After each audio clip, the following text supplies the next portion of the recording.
열왕기상 4장 솔로몬의 왕국. 첫 번째 챕터입니다. 솔로몬 왕의 내각과 행정 조직. 4장 1절에서 19절까지.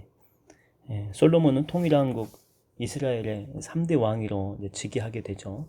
이때가 주전 970년경입니다. 2대 왕이었던 부왕이 다윗이 정치, 경제, 이런 군사적 기반을 잘 닦아놓았던 안정된 시기였죠. 그래서 솔로몬은 외세의 침략 걱정 없이 충신들의 보필도 잘 받으면서 실력파 관리들을 마음껏 등용해서 전국을 안정적으로 운영할 수 있었죠. 나라의 주로 관료에는 궁중장관, 또 서기관, 또 군대장관, 역군 감독. 왜냐하면 성전 건축과 또 왕궁 건축을 해야 됐기 때문에 역군들이 이제 많이 필요했겠죠. 그래서 역군 감독이 있었고, 또 왕실 제사장, 또 사관이나 또 행정장관, 이런 지역장관 등이 있었죠. 구체적으로 살펴보면 성전의 총책임자인 대제사장은 사독의 손자이면서 아이마아스의 아들인 아사리아. 그 이전까지는 사독과 그의 아들 아이마아스까지 나왔는데, 이제 사장에서는 또 그의 아들인 아사리아까지 이제 등장하게 되죠. 나라의 공문서와 또 재정을 담당하는 서기관은 시사의 아들들인 엘리호렙과 아히야, 또 국사를 기록하는 사관은 아힐룻의 아들 여호사밧, 군대를 총괄하는 총사령관은 여호야다의 아들 분하야, 분하야는 자주 나왔죠.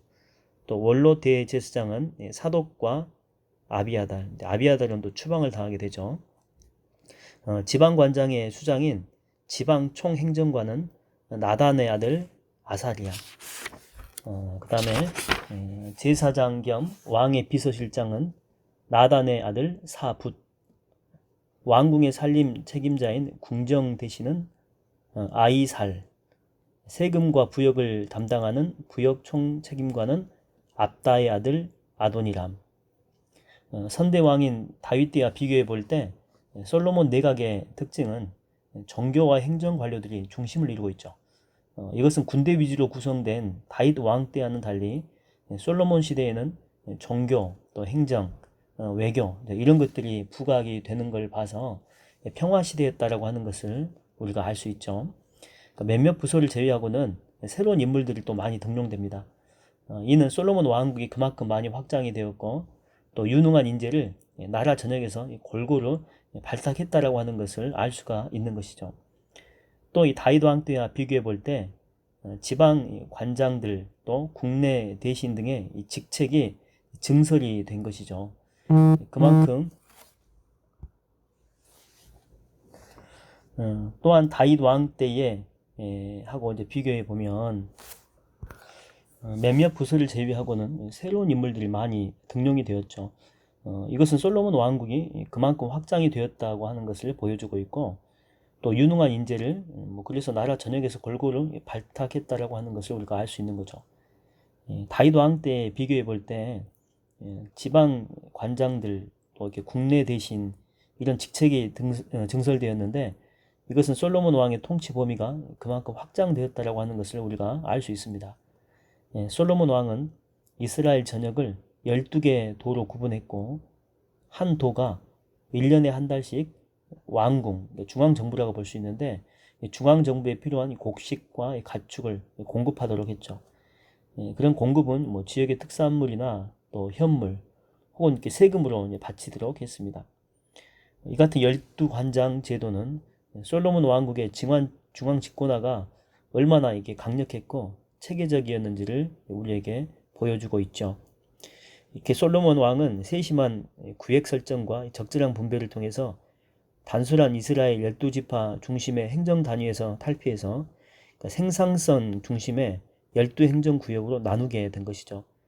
그러다 보니까 전통적 지파의 경계보다는 사회적, 경제적, 정치적 유익과 현실을 반영했다고 하는 것입니다. 이러한 행정 조직의 정비는 지역과 지파에 따른 지나친 빈곤과 부의 편증을 막았죠. 또 이스라엘 전역이 함께 잘 사는 평등한 복지 사회를 조성해 나가는 데도 효율적인 도움을 주었다라고 하는 것입니다. 두 번째 챕터, 솔로몬 왕국의 부귀와 영화. 4장 20절에서 28절까지. 솔로몬 왕의 지혜로운 통치하에서 이스라엘 백성들은 태평성들을 누리게 됩니다. 인구는 불어나게 되고 또 나라는 해마다 부강해졌죠. 솔로몬은 이 북쪽의 유프라테스 강에서부터 서쪽의 블레셋 땅에 이르기까지, 또 남쪽으로는 저 멀리 이집트 있죠. 나일강에 있는 그 삼각주, 이 국경에 이르기까지 이스라엘 주변의 모든 나라들을 지배하게 된 것입니다. 그래서 주변 나라들은 이스라엘 왕 솔로몬에게 복종해서 해마다 조공을 바치게 되었죠. 솔로몬 왕실의 하루치 식량은 엄청났습니다. 고운 밀가루 30섬, 또 거칠게 빻은 굵은 밀가루 60섬, 또 우리에서 사육한 소가 10마리, 목장에서 키운 소가 20마리, 양이 100마리, 기타 사슴과 노루와 사냥과 날짐승들, 엄청나죠. 이렇게 엄청나게 많은 양의 식량이 요구되었던 까닭은 왕실에는 왕비만 해도 700명, 또 후궁도 300명, 또 수많은 자녀들이 있었죠.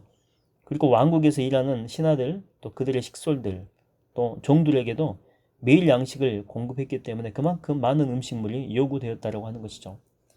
솔로몬 왕이 다스린 왕국은 이스라엘 역사상 가장 광활했습니다. 북쪽의 항구 도시 딥사에서부터 지중해 연안의 블레셋 성읍이었던 이 가사에 이르기까지, 또 유프라테스 서쪽의 모든 나라들을 다스렸고 주변의 나라들과 친선 관계를 유지하며 또 평화롭게 잘 지냈습니다. 솔로몬 왕이 다스리는 동안 북쪽의 단 성에서부터 남쪽의 브엘세바, 보통 단과 브엘세바 하면 이스라엘 전체를 나타내는 관용어구죠. 그러니까 단 성읍에서부터 남쪽의 브엘세바 성읍에 이르기까지 이스라엘 온 백성들은 저마다 무화과 나무와 포도나무를 가꾸며, 또 무화과 포도나무는 그만큼 태평성들을 나타내는 또 관용구입니다. 그만큼 잘 살았다라고 하는 거죠. 또 나라 밖으로는 침략이나 전쟁이 없었고 나라 안으로는 내란이나 혼란도 없었다라고 하는 것입니다. 솔로몬 왕은 온갖 부귀영화를 다 누렸죠.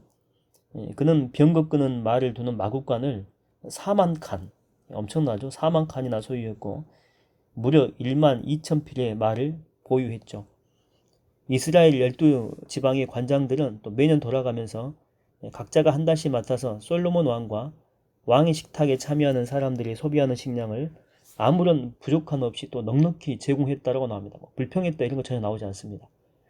또 12지방의 관장들은 군마, 또 일반 말들에게 먹일 보리와 집도 각자에게 주어진 할당대로 차질 없이 가져온 것이죠.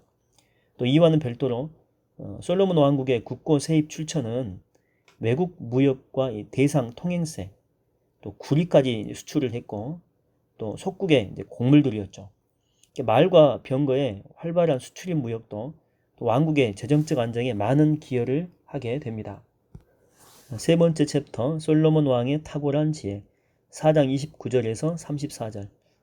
솔로몬 왕은 즉위 초기에 기브온 산당의 일천번제 이 제사를 통해서 하나님께 지혜의 은사를 받게 되죠. 그 결과 그의 지혜는 정말 특출했습니다. 당대의 자타가 공인하는 현자들인 예스라 사람 에단이나 마홀의 세 아들이었던 헤만, 갈골, 다르다보다 훨씬 더 탁월했다라고 하는 것이죠. 그러니까 그 시대에 현자 하면 에단 하면 다 현자라고 들었던 것 같죠. 또 헤만, 갈골, 다르다, 훨씬 더 이 사람들보다 탁월했다라고 하는 거죠. 그래서 솔로몬의 지혜에 대한 이 명성은 사방의 모든 민족들과 나라들에게로 멀리 퍼져나간 것이죠. 지혜의 왕이었던 솔로몬은 3,000개가 넘는 잠언을 지었고 무려 1,005편이나 되는 노래와 시를 지었던 거죠. 특히 격언과 수수께끼로 유명했습니다. 그는 레바논의 백향목에서부터 담벼락에 붙어 자라는 우슬초에 이르기까지 또 온갖 종류의 식물들에 대해서도 잘 알았죠. 팍팍다식한 거죠.